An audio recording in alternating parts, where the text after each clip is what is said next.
저희가 학교 다닐 때는 초등학교가 아니라 국민학교라 그랬어요.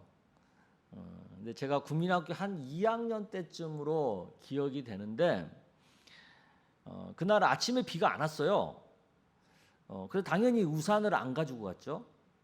그런데 이제 수업하는 중에 비가 내리기 시작을 하더니 계속 비가 오는 거죠. 근데 꽤 비가 세게 많이 왔어요.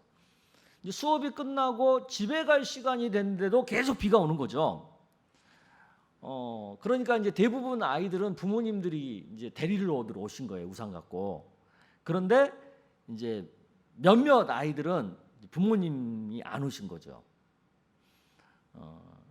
저도 이제 그 부모님이 안 온 그 몇몇 아이들 중에 한 명이었어요. 우산도 없고 어떻게 해야 되는지 굉장히 난감한 상황이었는데 다들 이제 어찌해야 될지 모르고 있는데 제가 앞장서서 야 얘들아 우리 그냥 비 맞고 가자 그런 거예요.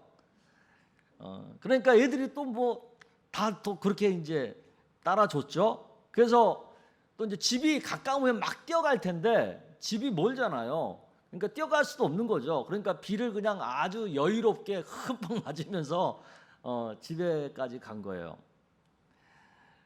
그러니까 얼마나 비를 많이 맞았겠습니까? 근데 그렇게 이제 완전히 비에 젖어가지고 집에 들어가니까 저의 그런 모습을 본 우리 어머니가 하신 첫 번째 말씀이 야, 이 바보야, 그 비를 다 맞고 오면 어떡하냐? 비가 그칠 때까지 좀 기다렸다가 와야지 그러시는 거예요. 제가 이제 그 말을 듣고 그때 비로소 깨달은 거예요. 아, 이렇게 비를 다 맞고 오면 안 되는 거고 이 비를 좀 피할 줄 알아야 되는 거구나. 기다렸다가 와야 되는 거구나. 그때 안 거예요. 그전에는 그 생각을 못했어요. 그래서 그날 완전히 뭐 속옷까지 다 젖었고요. 제 그 책 노트 뭐 다 젖은 거예요. 그래서 아마 그 학기 때는 교과서가 비에 젖어서 쭈글쭈글해져 가지고 그 책을 내내 가지고 공부하면서 그 늘 비 맞았던 일들을 생각했던 것 같아요. 지금 생각해봐도 야 어떻게 비를 피할 생각을 못했나 이렇게 멍청했지 그런 생각이 들어요. 그런데 어른이 되어서도 저처럼 비를 피할 생각을 못하는 것 같이 어떤 어려운 일을 만났는데 그것을 피할 생각을 못하는 어른들이 생각보다 많다는 거죠. 인생을 살다 보면 갑자기 만난 비처럼 우리를 당황스럽게 하는 상황들이 많잖아요. 당황스러울 정도면 그래도 괜찮은데 정말 우리의 생업이나 무슨 생명을 위협할 정도로 어려운 일을 겪을 때도 있잖아요. 그럴 때는 그 상황을 좀 잠시라도 좀 이렇게 그 피할 줄 알아야 돼요. 좀 곁에 좀 이렇게 비껴나 있을 줄 알아야 되는 거거든요. 그런데 그걸 몰라가지고 고스란히 그 피해를, 그 폐해를 그냥 다 당하는 그런 어리석은 경우가 가끔 있어요. 오늘 우리가 읽은 본문의 경우는 특히 악한 사람, 악인을 만나서 어려움을 겪게 되는 상황 속에서 나오는 얘기예요. 그것도 힘있고 뭐 왕성한 젊은 날의 어떤 장년의 때에 그런 일을 겪은 게 아니라 나이 늙은 노년에 이 어려운 일을 겪은 거죠. 오늘 말씀을 우리가 생각하면서 먼저 좀 살펴봐야 될 것은 악인에 대한 개념이에요. 악인. 누가 악인이냐 하는 거죠. 누가 악인이냐. 여러분, 악인들은 이 이마에다가 나는 악인이다 이렇게 써놓고 다니나요? 악인이 더 착해 보인다는 거 아시죠? 또 스스로 악인이라고 생각하는 악인이 있을까요? 몇 명 안 될 거예요. 지금 우리나라 정치 상황을 보면 여러분 어떤 생각을 하세요? 막 한쪽에서는 저 사람 나쁜 사람 막 그러는데 한쪽에서는 또 저 사람 좋은 사람 막 이러잖아요. 그냥 저들이 단순한 정치 게임, 정치 놀이를 한다고 생각하세요? 아니죠. 저들은 지금 목숨 걸고 치열한 권력 전쟁, 권력 다툼을 하고 있는 거죠. 이 싸움에서 지면 생업을 잃는 거예요. 그리고 잘못하면 감옥에도 들어갈 수 있는 거예요. 실제로 우리나라는 전직 대통령들과 고위 공직자들이 정권이 바뀌면 감옥에 가는 일들이 여러 번 있었지 않습니까? 그러니까 지금 저들은 총칼만 안 가졌지 치열한 전쟁 중에 있는 겁니다. 직장에서 우리가 승진이라고 하는 것을 하잖아요. 진급이라는 거. 그것도 굉장한 경쟁 속에서 이루어지잖아요. 그 승진에서 누락이 되면 결국 생업을 잃게 되는 상황도 생기니까. 그러면 가족의 생계가 타격을 받거든요. 그래서 이 승진 경쟁도 사실은 굉장히 치열한 겁니다. 요즘 코로나 때문에 자영업자들이 특별히 지금 피해를 많이 보고 있습니다. 특히 이제 식당 하시는 분들, 카페 하시는 분들, 뭐 그런 분들. 근데 그분들은 이제 온라인으로 막 되면서 어떤 그 이용자들의 그 평가를 받는 거예요, 리뷰를. 근데 그 평가가 나쁘면 그 주인의 마음이 얼마나 상하겠어요. 저도 가끔 식사를 배달 주문하는 경우가 있는데 그때 제가 참조하는 게 먼저 그 이용하신 분들의 리뷰를 봐요, 리뷰. 근데 그 리뷰 중에 뭔가 평가가 안 좋은 것이 있으면 아무래도 그 식당을 이렇게 스킵하게 되잖아요. 그러니까 악플이 달리면 식당 주인 입장에서는 굉장히 신경 쓰일 수밖에 없는 거예요. 그냥 맛이 없으면 다음에 거기서 주문을 안 하면 되는 거예요. 근데 굳이 거기다가 악플까지 나쁜 평가를 달아야 되나? 한번 보세요. 여기서 그러면 누가 악인이에요? 악인은 상대적인 거예요. 똑같은 사람도 어떤 사람에게는 선인이 될 수도 있지만 또 악인이 될 수도 있어요. 주문한 음식을 먹고 맛없다고 나쁘게 평가한 사람은 그 식당 주인에게는 악인이겠죠. 그러나 경쟁 식당 주인에게는 어떻게 했어요? 선인일 수 있는 거예요. 그래서 정치판에서 똑같은 사람을 놓고 평가가 엇갈리는 거죠. 한쪽은 좋다고 말하고 또 한쪽은 나쁘다고 말하는 거고. 그렇기 때문에 우리가 사람 자체를 놓고 쉽게 선인, 악인 이렇게 판단하기가 쉽지 않아요. 상대와 상황에 따라서 똑같은 사람도 선인이 되고 악인이 될 수도 있기 때문에. 물론 누가 봐도 저 사람은 나쁜 놈이야 이럴 수 있는 사람이 있어요. 범죄 행위가 낱낱이 드러나서 뭐 저 사람 사람을 죽였다, 저 사람 남의 거 훔쳤다, 사기쳤다 이게 딱 정확하게 판명이 되면 모두가 그 사람을 향해서 악인이라고 손가락질해도 뭐 특별히 문제가 되진 않겠죠. 그런데 지금 우리가 사는 세상이 어떠냐고요? 대법원에서 범죄 행위로 최종 판결이 났는데도 그 결과에 대해서 서로 다른 말을 하는 세상이 되었잖아요. 언론이 기사를 내도 자기 입장에서 서로 가짜 뉴스라고 주장하면서 물타기하는 세상이잖아요, 지금. 그러니까 누구를 우리가 함부로 선하다, 악하다 이렇게 말할 수 있겠어요? 내가 악하다고 생각하면 악한 거예요. 내가 선하다고 생각하면 선한 거예요. 세상이 이렇게 됐다니까요. 이런 세상에서 누구를 신뢰할 수 있겠습니까?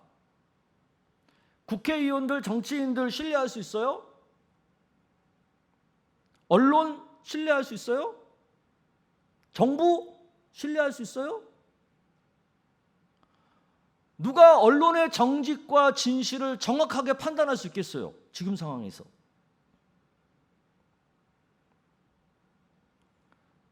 이런 세상 속에 지금 우리가 살고 있어요. 세상이 뭐 경제적으로나 뭐 기술적으로는 발전하고 발달하고 있다고 하죠. 하지만 사회적으로나 어떤 도덕적으로는 더 악해지고 있지 않습니까? 권력자들, 특히 뭐 정치하시는 분들은 뭐 끄떡하면 뭐 자기들이 서민을 위하고 청년을 위하고 무슨 약자를 위한다고 막 떠들어대지만 실제로 가만히 이렇게 나중에 보면은 자기들의 부와 권력을 독점하는 어떤 눈속임만 이렇게 하고 있는 거예요. 근데 우리 대중들은 그것도 모르고 그냥 다 속고 넘어가고 있는 거지.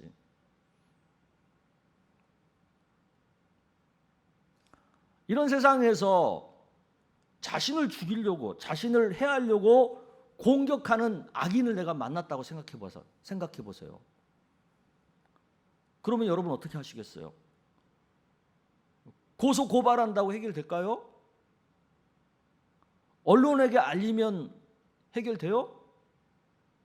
청와대에 청원한다고 해결돼요? 이런 것으로 해결이 안 돼요. 그러면 어떻게 해야 돼요?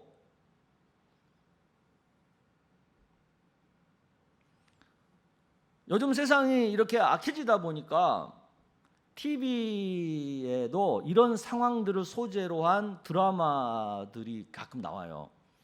그 한참 전에 끝났던 빈센조라고 하는 드라마가 있었어요. 봤어요? 안 봤어? 그거 한번 봐보세요. 되게 재밌어요. 그리고 또 얼마 전에 끝난 악마 판사라고 하는 드라마도 있어요. 이런 드라마가 사실은 이런 부류거든요. 이 두 드라마의 공통점, 악으로 악을 다스린다고 하는 설정이에요. 도저히 선으로는 악을 어떻게 해볼 도리가 없으니까 더 큰 악을 가져다가 그 악을 다스려서 세상을 정화시킨다고 하는, 어떻게 보면 굉장히 이거 비윤리적이고 말도 안 되는 얘기거든요. 근데 오죽하면 이런 발상을 했겠냐는 거지. 드라마니까 가능한 설정이겠지만 세상이 이런 발상을 할 정도로 악을 우리가 어떻게 지금 하지 못하고 있다는 방증 아니겠어요?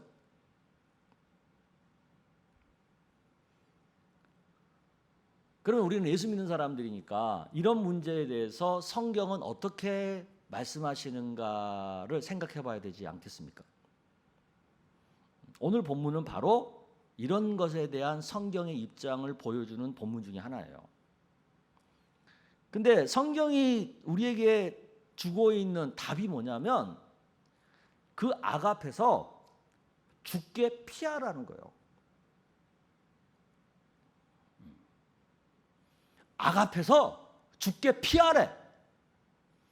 이게 성경이 우리한테 주는 답이라고요.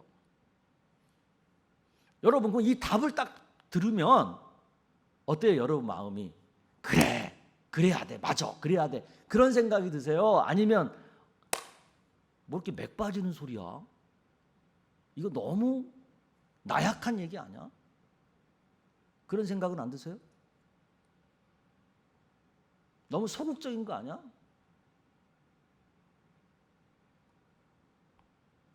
근데 죽게 피한다는 이 개념을 우리가 좀 제대로 이해하면 그 생각이 바뀔 수 있어요. 그 개념이 뭘까요?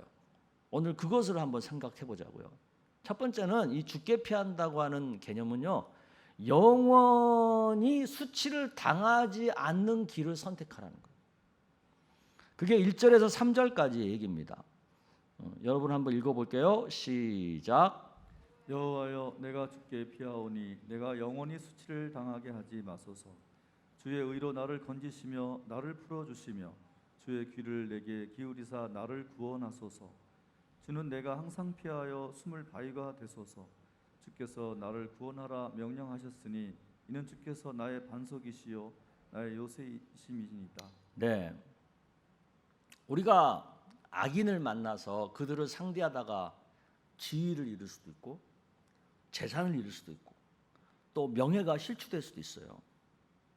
이런 일을 막상 우리가 당하게 되면 우리의 심리가 어떨까요? 아마 그럴 거예요. 더 악해져 가지고 내가 더 악해져 가지고 다 때려 죽여버릴까 막 이럴 거예요. 아니면 절망해가지고 세상을 등져버릴 거예요.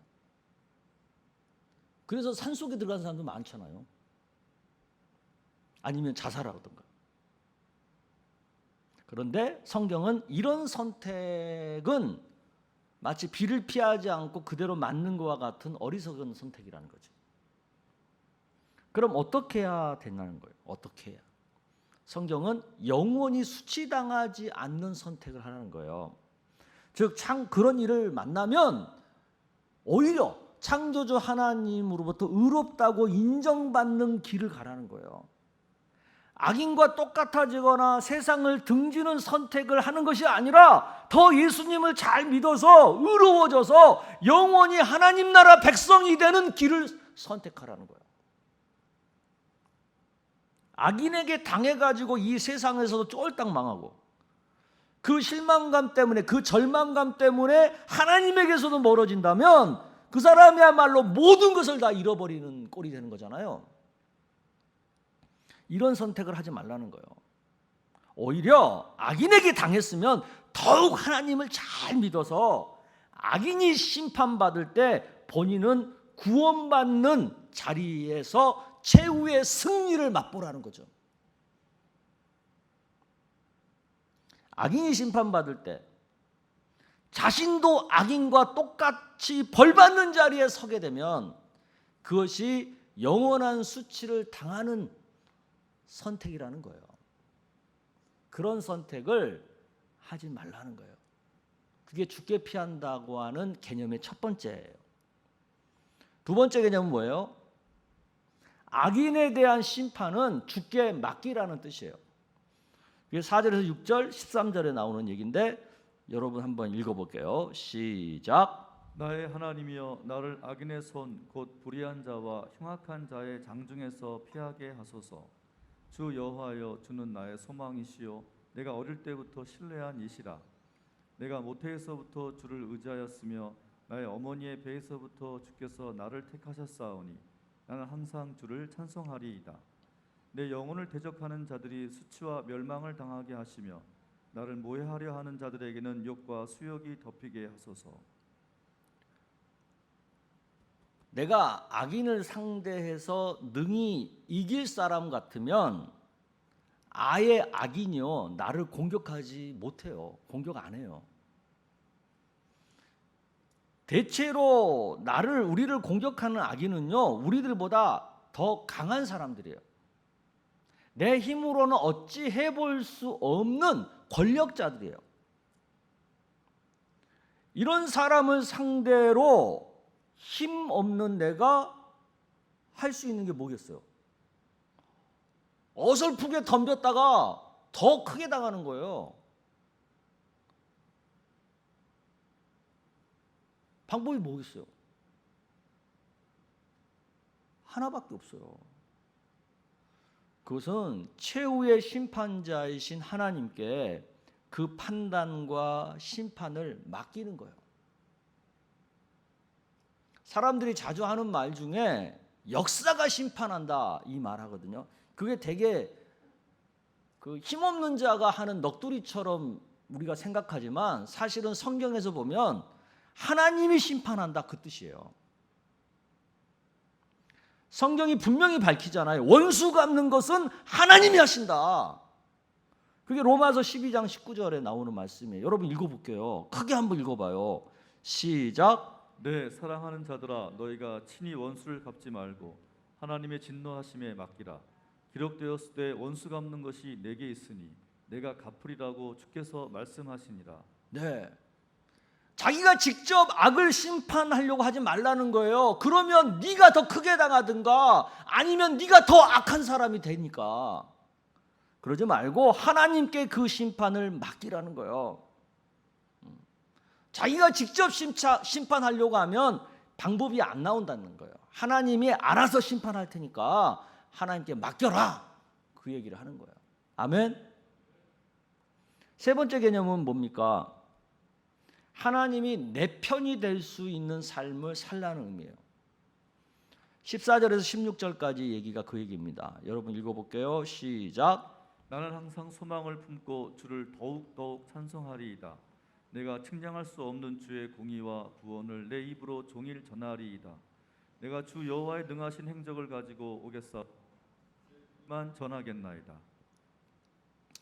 결국 악인을 상대로 힘없는 내가 할 수 있는 최선은요, 하나님을 내 편으로 삼는 것밖에 없어요. 왜냐하면 그 악인을 다스릴 최고의 힘을 가지신 분은 하나님밖에 없으니까. 그 하나님이 내 편이 되어주시면 얼마나 좋겠어요. 그런데 이 얘기 잘 들으세요. 그런데 우리가 하나님 눈에 악인이나 별반 다를 바 없이 사는 사람이라면 하나님께서 나의 원수인 악인을 어떻게 하실 수 있을까요? 그 악인을 심판하려면 별반 다를 바 없는 나도 심판해야 되는 거예요. 하나님 입장에서는.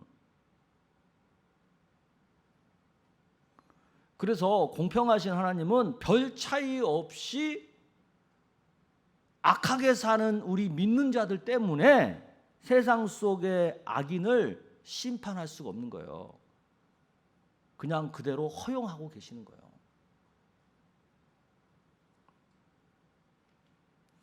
그러니까 하나님께서 악인을 빨리 심판하게 하려면 우리 믿는 사람들이 악한 사람들과는 좀 확실하게 다르게 살 필요가 있는 거죠.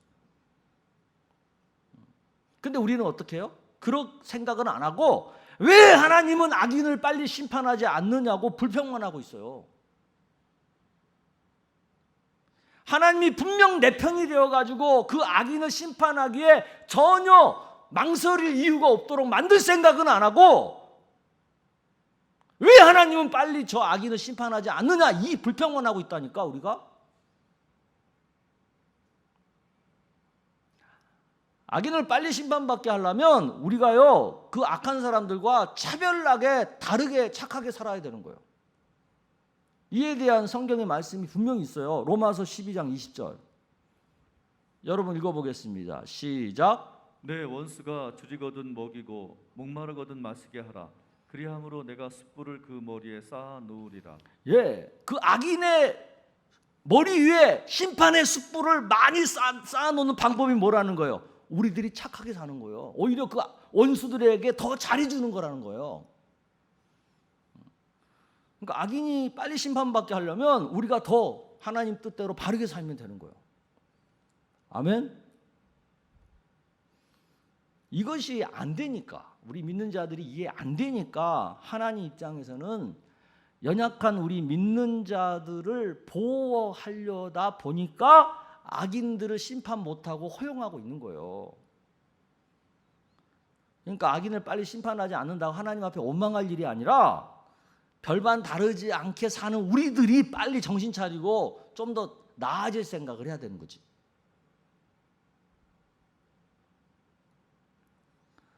정말 우리가 심도 있게 자기 자신을 좀 성찰할 것이 하나 있어요.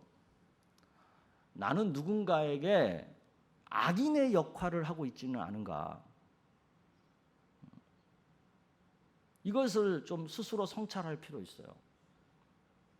시어머니가 며느리에게 악인의 역할을 할 수 있습니다. 반대로 또 며느리가 시어머니한테 악인 역할을 할 수도 있는 거고, 또 고용자가 피고용인에게 악인이 될 수 있어요. 또 반대로 피고용인이 고용자에게 악인이 될 수도 있고. 요즘 전자상거래를 많이 하잖아요.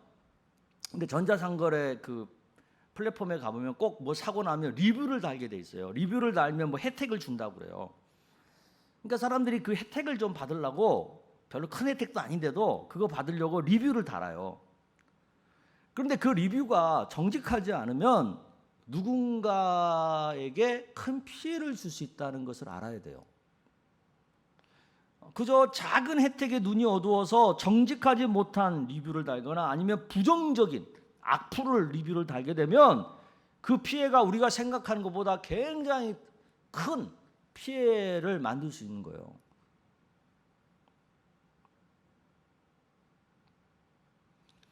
스스로에게 한번 물어보세요. 나는 누군가에게 악인으로 살고 있지는 않은가? 죽게 피한다는 것, 그것은 단순하게 하나님께 도움을 요청하는 정도의 수준이 아니에요. 먼저 내 영혼의 현주소를 분명히 해라, 이런 뜻이고요. 하나님의 심판을 절대 믿고 의지해라.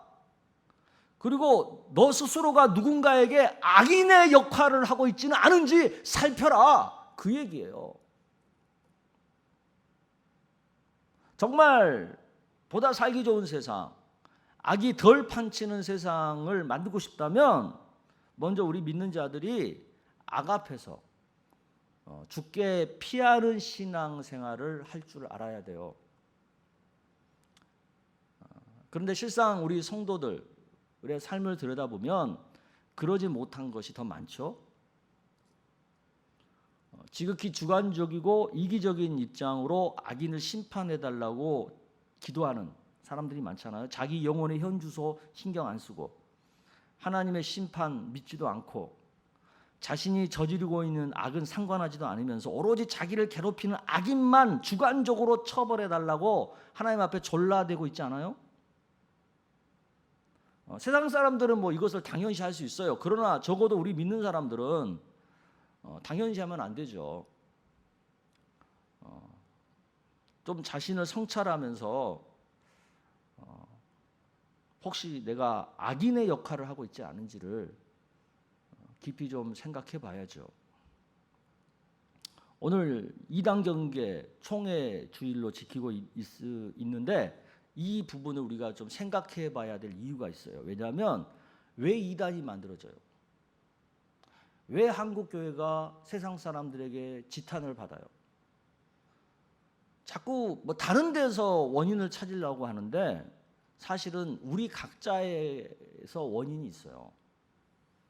우리들이 세상 사람들과 별반 다르지 않게 살고 있기 때문에, 우리들의 부족한 그런 삶의 모습 때문에 이단들이 만들어지고 한국 교회가 세상 사람들한테 욕을 얻어먹고 있는 상황이 된 거죠. 그런 면에서 세상이 악하면 악할수록 우리들은 더 짠 소금이 돼야 되고 더 밝은 빛의 역할을 해야 돼요. 그러려면 더 우리의 신앙이 더 성숙해져야 돼요. 이 죽게 피하는 신앙의 개념은 사실은 굉장히 성숙한 신앙의 개념이에요. 그냥 단순하게 그냥 예수 믿고 구원받으면 돼, 그 정도 수준에서 끝날 얘기가 아니에요. 그래서 오늘 이 죽게 피하는 신앙이라고 하는 이 개념을 좀 깊이 성찰하면서 혹시라도 내 안에 하나님 앞에서 부끄러운 모습이 없지 않은가, 나의 부족한 삶 때문에 하나님이 악인을 심판하는데 망설이고 계시지는 않는가, 이런 생각들을 좀 해보는 이 시간이 되기를 바랍니다.